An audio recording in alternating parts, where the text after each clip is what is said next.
I totally forgot this. The month before the election in 2020, Trump went on Fox News multiple times and he told the DA, Bill Barr, to indict Joe Biden and Barack Obama a month before the election. But these people should be indicted. This was the greatest political crime in the history of our country.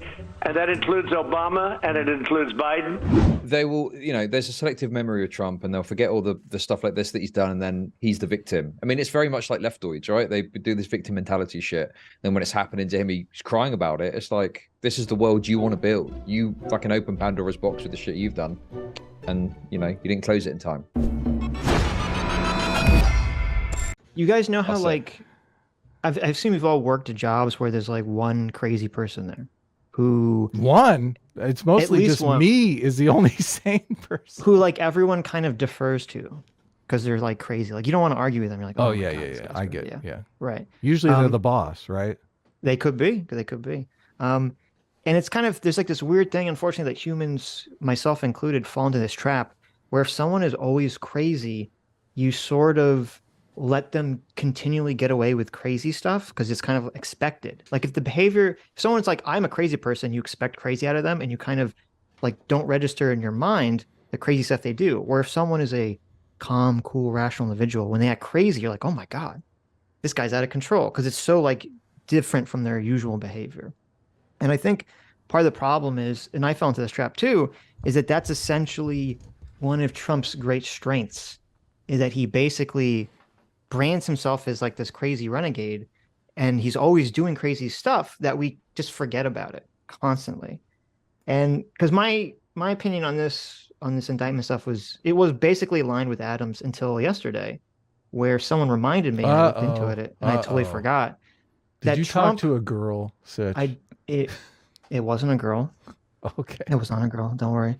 But I totally forgot this. The month before the election in 2020, Trump, and I found clips of this, Trump went on Fox News multiple times and he told the DA, Bill Barr, to indict Joe Biden and Barack Obama a month before the election, a month before Joe Biden is supposed to be in an election against Donald Trump.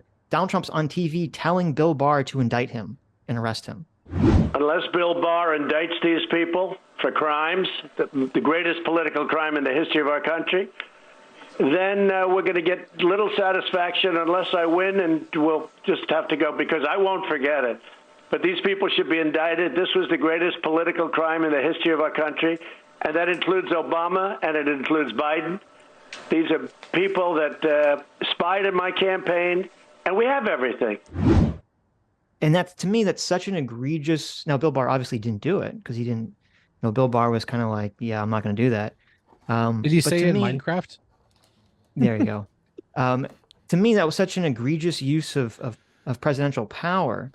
And no, I don't really remember anyone on the right complaining about it. And I think that if you take that into account, to me, it's like, well, you can complain about like this, Trump being indicted for this is political, which I think it is.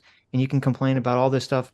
But in my mind, because of that, Trump essentially opened the door to anything that happened to him, anything that's going to happen to him now with these indictments. And I kind of live by the sword, die by the sword. Yeah, exactly. Sorry, Trumpists. Fuck you. Okay. I kind of washed my hands of it since he's done that. So, I mean, yeah, there was also the coup thing. Yeah. Yeah, but this is more specific to this specific incident. Like this is directly the same thing. Like, we covered the January 6th stuff. Our audience didn't like it, so. No. Well, our audience. I just think there's this thing that people do. Like they will, there's a selective memory of Trump and they'll forget all the stuff like this that he's done and then he's the victim. I mean, it's very much like leftoids, right? They do this victim mentality shit when Trump is a very aggressive, and acts in a very egregious manner, very bombastic manner and says this shit. Then when it's happening to him, he's crying about it. It's like, this is the world you want to build. You fucking open Pandora's box with the shit you've done. And, you didn't close it in time. Fuck you. Yeah, to some extent. I mean, I do think that from the beginning, the media was very unfair to Trump. Yeah, and I think that actually made him become kind of crazier. But that doesn't justify then him like doing all the crazy shit he was doing. So yeah, what crazy stuff are you? I mean, obviously January. Well, I'm talking about like trying to get Joe Biden indicted a month before the election, is fucking crazy. That is crazy. Trying to, using presidential power to withhold. Stop with the Joe Biden. Using presidential power to withhold foreign aid from Ukraine to try to get them to, say that they're investigating Burisma so he could point the finger at Joe Biden. Again, crazy. Him trying to get Mike Pence to throw out the votes in some crazy illegal move. So that he could be president. There's a lot of crazy here. Yeah, the election Donald Trump didn't even start in 2020. He did in 2016 as well. Settle down now.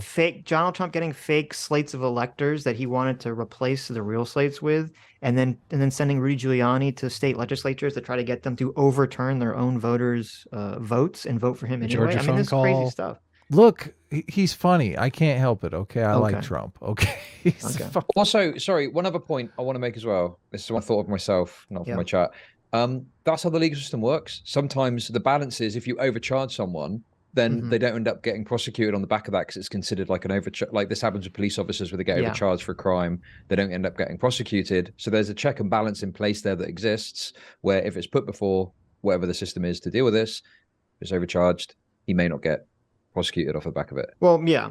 I mean, that can be true with police. I think the fear is that with Trump, since it's so obviously political, like it's going to be impossible to find a jury that doesn't have, strong feelings about Trump one way or the other. Well, and also when they overcharge, they usually have evidence for those charges. They're not just saying, okay.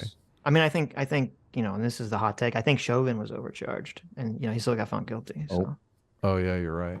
Hi, you just listened to a clip from the Sitch and Adams show. If you like what you heard, you can listen to our live show right here on this channel on Sunday, starting at 1 p.m. Pacific, 4 p.m. Eastern. And if you want, you can super chat us. We read $20 and up super chats on the show and then do a follow-up stream on the following Tuesday where we read the rest of the unread super chats and interact with fans of the show. Subscribe to this channel right here to listen to the live show or to listen to more of our awesome clips.